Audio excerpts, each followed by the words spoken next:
We're just so grateful to have Chosen Road that you are with us today. Thank you so much for joining us on Hope Today. Thank you all for having us.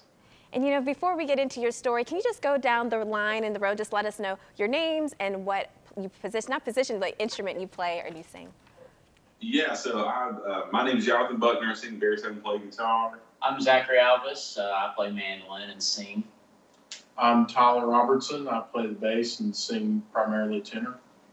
I'm Carly Airwood. I'm a fill-in fiddle player. I'm Josh. I play the banjo. Awesome. And it's just so beautiful, the sounds that you make and create together. And Jonathan, can you tell us a little bit about the backstory of how you all came together to make this beautiful music for Jesus and to spread the gospel? Yeah, so we started in 2009, July of 2009, back in our home region of southern West Virginia, right there in the heart of the Appalachian Mountains. And really, we just had a passion and a desire to take the music that we all had grown up playing on front porches and in the church houses back home and use it as a vehicle just to share Jesus around the world. And so now, 13 years later, we've traveled all around the world, shared the gospel with millions of people, and introduced a lot of people to what we think is the greatest music there is. I'd love to know the meaning behind Chosen Road. Just the name of your group can really preach. Where did that come from? Yeah, we actually, when we started back in 2009, we were kind of having a tough time trying to figure out a name for the band and the direction we were going to go in. And we just stumbled upon the name Chosen Road. And I think it was actually, might have been my mom that came up with that name.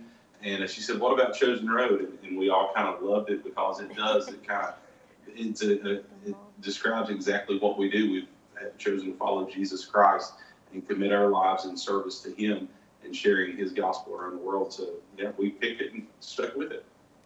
I love that so much, as Chosen Road, of the choosing the road to Jesus. And I just want to ask you guys, when was it a moment in your lives, it seems like what your age range, are you millennials, Gen Xers, that you decided, we just want to be all in for Jesus. We just want to make this music to make Him glorious and His name known? Yeah, for me, it was when I was a teenager, when I was in high school, was when I really had a coming to Jesus moment. And I was already a Christian. I'd been saved before that. Made Jesus Christ Lord of my life, but there was a moment in high school, I believe it was my junior year, when I just said, "Hey, I want to take the rest of my life and just use it for His glory, to play the music that I love for Him." So yeah, guys. Yeah, I've always sang, and my parents said that ever since I could talk, I would sing. So that's kind of just always been a part of my life. But I've been in the band now, like Jonathan said. We started in 2009, and I was one of the original members, and I'm 25 now, so I joined the band when I was 12, and so I've spent over half of my life in this band. So, and I've just always viewed it as a vehicle to share what talent God has blessed me with, and He's the giver of all of it anyways, so He's the one that deserves the glory for it, and I'm just going to give it back to Him. And when I was about 21 years old, I was working in the dinner theaters in Gatlinburg, Tennessee. And like Zach, I've been singing pretty much my whole life. And, when I was at that time period, I had, kind of like Jonathan, I was already a Christian, but I had a come to Jesus moment and realized that I wanted to spend the rest of my life serving Him and just being completely sold out for Christ, best of my ability.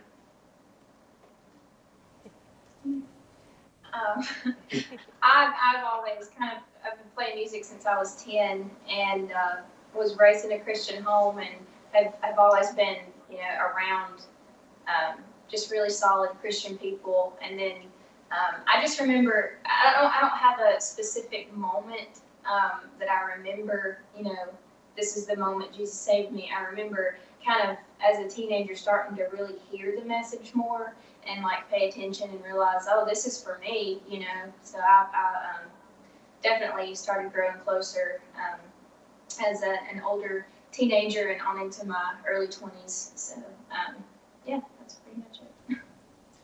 Well, I'm the new guy here, and so I've not been with the band as long as part of this ministry, but ever since I met Christ, I knew I always wanted to do something for the Lord with music, because it's just been a part of my life for so long. And So, after I got married and had a family, and I always prayed that the Lord would open a door for me to do this for Him, to live this life for Him. And, this band and these guys have really just made that possible. And I'm thankful for this group, thankful for this place.